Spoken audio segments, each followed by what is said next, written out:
Over the Road magazine article, September 2009. The Employer-Employee Agreement. I had the very pleasant experience a few weeks ago sitting down with a past client of ours. He left the industry almost a decade ago when he received his commercial pilot's license. He built up his hours flying up north and is now a pilot for WestJet. They got a really good guy. Before we talked, we went through our industry analyst blog, Canada Truck Operators. We discussed per diem, subsistence allowance, and the employer-employee agreement. My pilot friend discussed how his agreement works. Apparently he receives $4 per hour for every hour he is away from his home terminal, the same as the trucking industry. It's classified as non-taxable benefit. That means he gets $96 per day tax-free, no receipts needed. This is compared with the popular $83.25 listed on the Treasury Board of Canada site as of April 1st, 2009.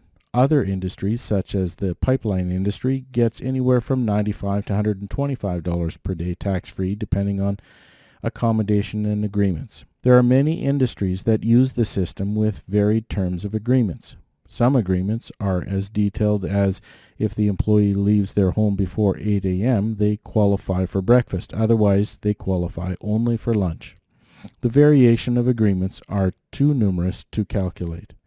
They can, and usually are, more generous than CRA's guidelines for the TL2. $51 per day, subject to reductions and conversions, must be away from terminal for longer than 24 hours or 160 kilometers. One of the primary keys to tax savings for a lease owner-operator lies in the employer-employee agreement, the terms of which can be very generous. However, I strongly recommend a realistic approach. The simple rule should be if CRA accepts the terms of one agreement, it must be acceptable for all. See Equity under the Charter of Rights and Freedoms.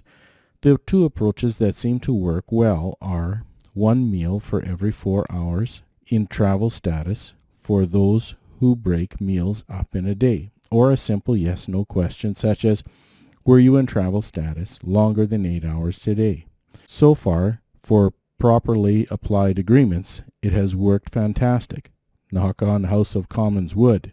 Success or failure will always be determined by a sufficient audit trail and the willingness for your accountant to defend the returns against rogue auditors. In this case, the simple rule should be if you signed a waiver, you're on your own.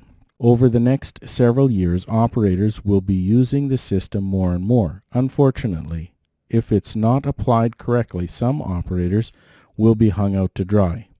I've written many articles warning of the insufficient application. I hope you've done your homework. Payday comes in the form of low tax bills. Have a good trip.